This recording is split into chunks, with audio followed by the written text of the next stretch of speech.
Assalamualaikum warahmatullahi wabarakatuh.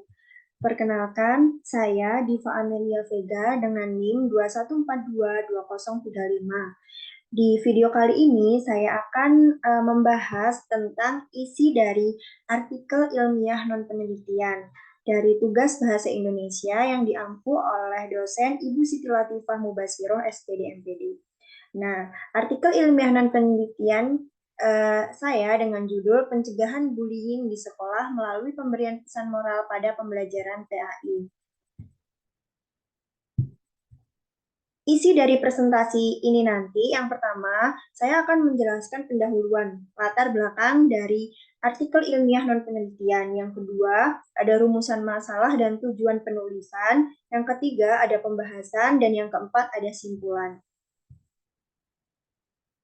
Lanjut, langsung masuk ke pendahuluan. Peristiwa perilaku bullying marak terjadi pada peserta didik jenjang sekolah dasar hingga sekolah tingkat lanjutan atas. Peristiwa seperti ini sangat merisaukan pihak sekolah dan lingkungan sekitar, karena lingkungan sekolah diharapkan sebagai tempat pembentukan karakter peserta didik. Di negara Indonesia, tidak asing lagi istilah perilaku bullying. Menurut Always, dalam jurnal Edukandum, bullying ialah perilaku yang kurang baik dan bisa dikatakan sebagai perilaku tercela. Perilaku ini dilakukan secara terus-menerus yang mengakibatkan rasa sakit kepada satu orang atau lebih yang orang tersebut tidak dapat untuk melawan. Ciri-ciri dari korban bullying ini ialah orang yang mempunyai sifat pasif, kurang percaya diri pada kelompoknya, tidak terkenal, dan juga pemalu. Tindakan bullying terjadi karena perilaku negatif dan juga perilaku agresif yang dilakukan oleh seseorang yang menyakiti orang lain demi kepuasan dirinya sendiri. Nah, rumusan masalah dan tujuan penulisan. Di sini rumusan masalahnya ialah bagaimana pencegahan bullying di sekolah melalui pemberian pesan moral pada pembelajaran PAI. Dan tujuan penulisannya untuk menjelaskan bahwa melalui pemberian pesan moral pada pembelajaran PAI dapat mencegah bullying di sekolah. Langsung masuk ke inti yaitu pembahasan. Bullying di Indonesia dikenal dengan istilah perundungan. Namun, kata bullying itu sendiri berasal dari bahasa Inggris. Definisi dari bullying ialah perilaku kasar yang tidak diinginkan di antara anak usia sekolah yang berulang-ulang dari waktu ke waktu. Di dalam lingkungan sekolah, sekarang banyak terjadi perilaku kasar yang dapat merugikan beberapa pihak. Bullying banyak terjadi pada jenjang SMP yang dilakukan oleh peserta didik secara individu maupun secara kelompok. Dari data kasus Federasi Serikat Guru Indonesia (FSGI), sejak Januari hingga bulan September ada 23 kasus bullying yang terjadi di sekolah. Di mana dari 23 kasus tersebut yang paling banyak itu di jenjang SMP. Ada 50% bullying terjadi di jenjang SMP, 23% di jenjang sekolah dasar, 13,5% di jenjang SMA, dan 13,5% di jenjang SMK. Bentuk-bentuk dari perilaku bullying yang dilakukan oleh pelaku kepada korban diantaranya yaitu bullying fisik, bullying verbal, bullying relasional, dan cyberbullying. Perilaku bullying dapat terjadi karena kebiasaan anak yang tidak dapat mengontrol emosi pada dirinya tersebut. Faktor penyebab terjadinya tindakan bullying yaitu bisa dari faktor keluarga, faktor sekolah, dan faktor teman sebaya.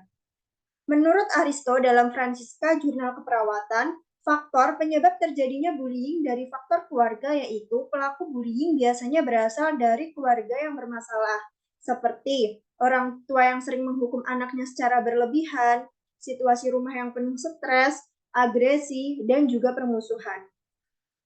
Lalu, faktor penyebab terjadinya bullying dari faktor sekolah yaitu karena dalam lingkungan sekolah yang sering memberikan hukuman secara keras. Tindakan seperti itu tidak membangun, tidak dapat menghormati, dan tidak mengembangkan rasa menghargai antar sesama. Namun, tidak hanya itu. Faktor dari teman sebaya juga dapat memicu terjadinya tindakan bullying. Biasanya perilaku bullying dari teman sebaya itu adanya suatu geng, di mana dalam geng tersebut beberapa teman mempengaruhi ke hal yang negatif dengan alasan awalnya yaitu bercanda. Adanya penyebab-penyebab terjadinya bullying, maka disinilah guru agama berperan penting pada anak-anak generasi bangsa untuk mencegah atau meminimalisir adanya bullying di sekolah. Hal yang perlu dilakukan seorang guru untuk meminimalisir tindakan bullying di sekolah, maka guru dan pihak sekolah memerlukan beberapa tahap. Tahap yang pertama yaitu tahap pencegahan, di mana cara untuk mencegah timbulnya bullying yang pertama yaitu pihak sekolah melakukan sosialisasi tentang aturan-aturan sekolah. Yang kedua, di dalam lingkungan sekolah diadakan kegiatan ekstra dan intrakurikuler yang dapat mengembangkan siswa ke hal positif. Yang ketiga, guru menjadi suri tauladan atau contoh yang baik pada peserta didik. Yang keempat, guru sebagai pembimbing di sekolah bertugas mengarahkan dan juga melatih peserta didik dalam perjalanan mentalnya, moral, dan juga spiritual peserta didik. Tahap selanjutnya untuk meminimalisir tindakan bullying yaitu adanya sesi konseling. Apabila pada tahap konseling ini masih belum ada perubahan, maka dilanjutkan dengan tahap pembinaan kesiswaan. Ya, terus dari tahap-tahap tadi, sosok seorang guru agama Islam untuk mencegah adanya tindakan bullying ialah dapat memberikan pesan moral pada peserta didik karena moral termasuk ke dalam pendidikan karakter. Pendidikan karakter dianggap paling berpengaruh terhadap perilaku anak, baik itu dalam berucap, bertindak, maupun berbuat. Ketika anak sudah paham dalam pola interaksi yang baik, maka mudah dapat memfilter pergaulan, seperti akan berperilaku yang menyenangkan untuk orang lain atau berperilaku yang dapat merugikan orang lain. Dalam menangani kasus bullying, dengan sikap menegur, memanggil, dan menghukum, itu hanya bersifat sementara, sehingga dianggap kurang efektif. Lalu, untuk menangani kasus bullying ialah melalui penguatan karakter, yaitu dengan diadakannya pendidikan karakter. Menurut Purnaning Tias di dalam jurnal Basikedu, jika ada peserta didik sekolah dasar atau SD yang masih melakukan tindakan bullying, berarti peserta didik tersebut belum memiliki pemahaman yang mendalam tentang pendidikan moral. Di dalam lingkungan sekolah, guru itu selain memberikan pesan-pesan moral juga kepada peserta didik, guru juga perlu untuk memberikan contoh, memberikan suri tauladan pada peserta didik melalui perilakunya. Guru dapat membantu membentuk watak peserta didik yang baik dimulai dari keteladanan. Bagaimana perilaku guru itu pada peserta didik? Bagaimana cara guru bertoleransi? Dan bagaimana saat menyampaikan materi pada saat pembelajaran? Dari perilaku guru tersebut yang diterapkan di sekolah, maka akan dapat dicontoh kepada peserta didik. Di dalam sekolah yang menjadi contoh pada anak ialah seorang guru.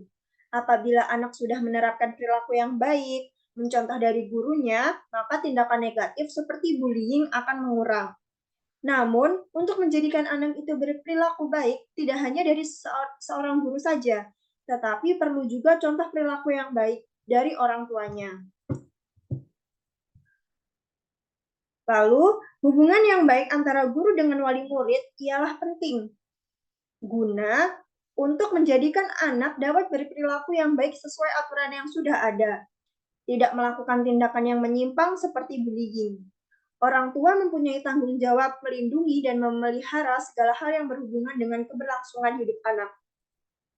Memberikan pendidikan dasar, baik umum maupun agama, perilaku, sikap, dan budi pekerti termasuk kewajiban dasar yang menjadi tanggung jawab orang tua. Sedangkan guru atau wali kelas, tugas utamanya ialah memberikan pengajaran, bimbingan, dan arahan untuk memberikan nilai peserta didik dalam proses pembelajaran. Hubungan yang baik antara guru dengan orang tua memberikan bimbingan kepada anak untuk menjadikan kepribadian yang baik. Pada hakikatnya, hubungan antara sekolah dengan wali murid ialah suatu pembinaan, penumbuhan, dan pengembangan peserta didik di sekolah. Oleh sebab itu, hubungan tersebut perlu dibina, dibangun, dan dipelihara sebaik-baiknya karena merupakan suatu jembatan saling pengertian sehingga antara sekolah dan wali murid dapat berpartisipasi secara positif dan dapat memberikan dukungan moral dan material secara ikhlas. Yang terakhir, ini ada simpulan dari penjelasan artikel ilmiah dan penelitian tadi, maka dapat disimpulkan bahwa guru pendidikan agama Islam di dalam kelas pada proses pembelajaran tidak hanya berperan untuk memberikan materi kepada peserta didik, namun guru pendidikan agama Islam juga berperan penting dalam mencegah atau meminimalisir terjadinya perundungan atau bullying.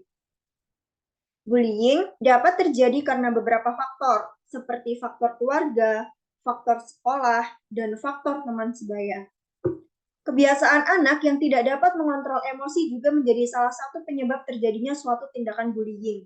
Maka disinilah peran guru pendidikan agama Islam untuk mencegah tindakan bullying dengan cara dapat memberikan pesan moral kepada peserta didik saat proses pembelajaran berlangsung. Moral termasuk ke dalam pendidikan karakter, dan pendidikan karakter dianggap paling berpengaruh terhadap perilaku anak. Ketika anak itu sudah paham dalam pola interaksi yang baik, maka dengan mudah anak itu memfilter pergaulan. Guru juga perlu memberikan contoh kepada peserta didik melalui perilakunya. Hubungan yang baik antara guru dengan wali murid juga penting untuk menjadikan anak berperilaku yang baik sesuai dengan aturan yang sudah ada. Apabila anak sudah berperilaku yang baik, maka tidak akan melakukan tindakan menyimpang seperti bullying. Baik, sekian dan terima kasih video penjelasan artikel ilmiah dan penelitian tadi. Semoga bermanfaat. Sekian. Wassalamualaikum warahmatullahi wabarakatuh.